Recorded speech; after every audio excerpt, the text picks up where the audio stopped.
Alrighty, here we go again, another video installment. I'm decided to get this car out today and run it around a little bit. It hasn't been out all year, just due to the unfortunate circumstances in the world today. But anyway, decided to share this car with you today. This is an all-original car. This is a 1970 Ford Thunderbird.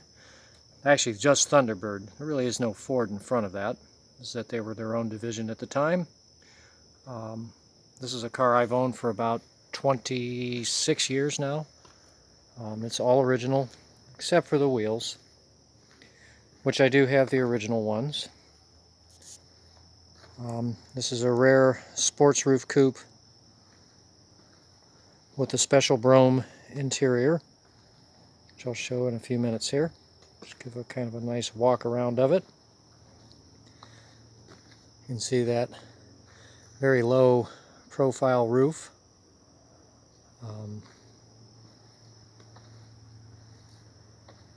Unique tail light on these. Of course, these do have the sequential tail lights, much like the Shelby Mustang and the Cougar. And these do work. Still has its original control box in it. The only reason I actually have these wheels on there, and for those watching who don't know which wheels those are 2001 Ford Crown Victoria Touring Sedan wheels. I put those on because when I acquired this car 26 years ago, it still had its original tires, and Ford had actually recalled the wheels on these Thunderbirds.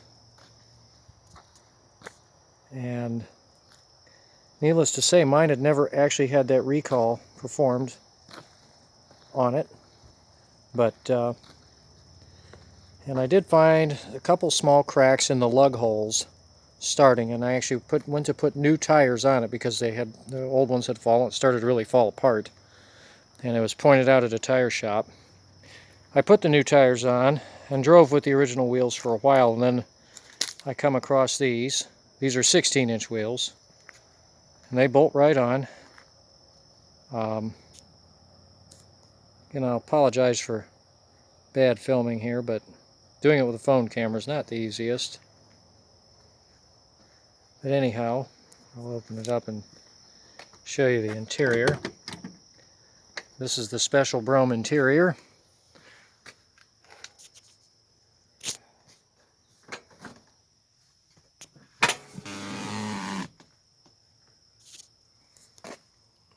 It's got the kind of tritone fabric. Very, very unique interior, and very, very few of these Thunderbirds were ever fitted with it. None of this has been restored.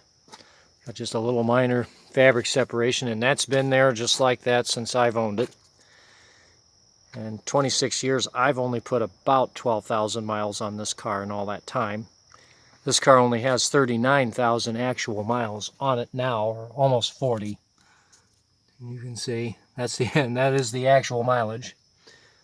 Still has its original floor mats, which are keep them kind of covered up. But rim blow steering wheel, tilt column, just an AM radio. But what makes this car odd? It has a climate control air conditioner, which at one time did work. Probably just needs a little bit of R12. But it has crank windows, no power seats. And as I got into this car, this was at one point in time destined to be a body in what they called a body in white, but in reality they weren't white. They were actually replacement parts black.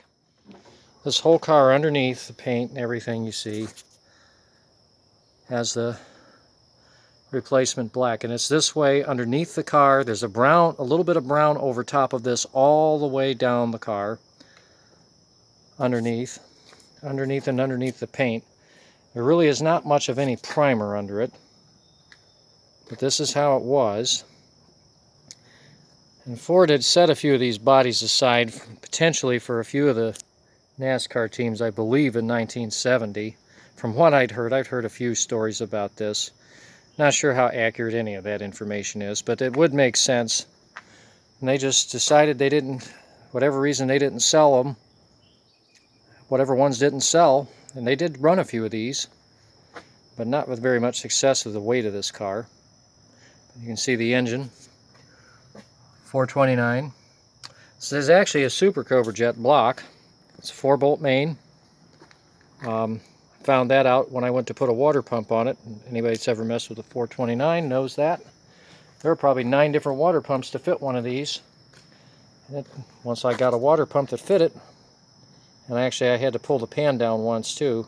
I looked in there because of a problem with the fuel pump that had locked up on it, to clean out the pan, make sure I didn't get shavings in it. But I noticed it has 4-bolt main bearing caps, and that is an SCJ 429. And the numbers, it's a numbers matching engine. The VIN number is stamped right onto the block, and it matches the car. But give another view of this side of the interior. I have to try to keep this video short because I don't have the most memory on this phone. But you can see that really neat center console. But C6 automatic transmission. Of course, a 9-inch Ford rear end. This car also was fitted with a 1-year only dual piston brake caliper brake system on the front, which Ford was the only manufacturer at the time Ford was the only parts supplier for the replacement parts for that brake system. It also has the SureTrack rear anti-lock brake system on it as well, and it actually works quite well.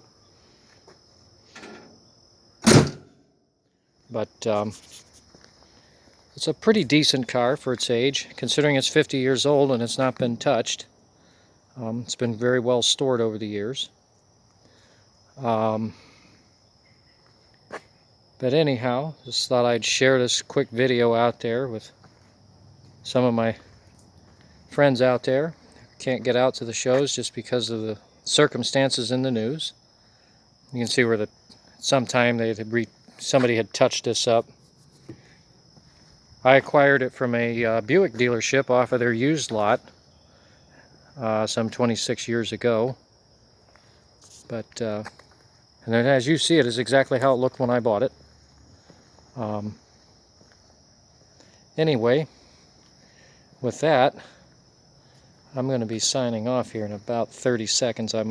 Going by what the phone's starting to blink at me. Just this one last walk around here. Anyhow, I will leave you with a front shot. Everyone have a good day and stay safe out there. We'll see you.